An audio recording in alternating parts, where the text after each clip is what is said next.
এবং তৎকালীন রাষ্ট্রপতি জিয়াউর রহমান শহীদ হন এক সামরিক অভ্যুত্থানে।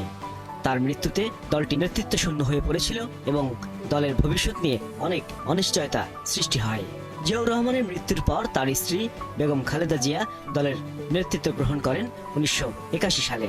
দল গোছানো, গণতান্ত্রিক অধিকার প্রতিষ্ঠায় খালেদা জিয়া নিজের দৃঢ় নেতৃত্বের পরিচয় দেন।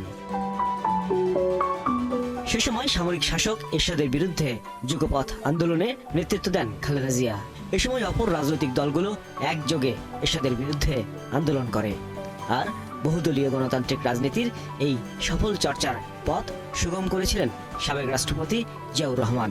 1990 সালে রাজনৈতিক দলগুলোর নেতৃত্বে স্বৈরশাসক এরশাদের পতন হয়।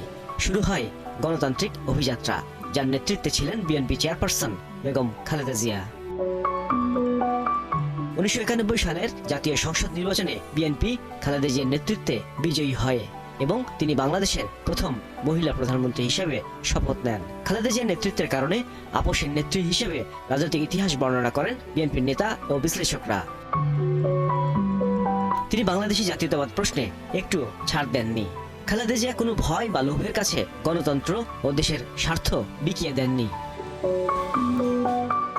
শত বাধার পরেও তিনি মাতৃভূমি বাংলাদেশ ছেড়ে যাননি, অথবা পর্দার অন্তরালে খালেদা জিয়া কোনো ষড়যন্ত্রের কাছে নিজের মাথা নত করেননি। জাতীয়তাবাদ, গণতন্ত্র, ইসলামী মূল্যবোধের প্রশ্নেও বারবার তিনি নিজেকে দৃঢ় হিসেবে ধরে রাখেন। খালেদা জিয়া জেলে গেলেও কোনো আপোষ করে তিনি কারামুক্তি হননি। নিজের স্বাস্থ্যগত দিক, সন্তান, কারো দিকে না তাকিয়ে দল, দেশ, দেশের মানুষ ও গণতন্ত্রের প্রশ্নে ছিলেন উচ্চকিত।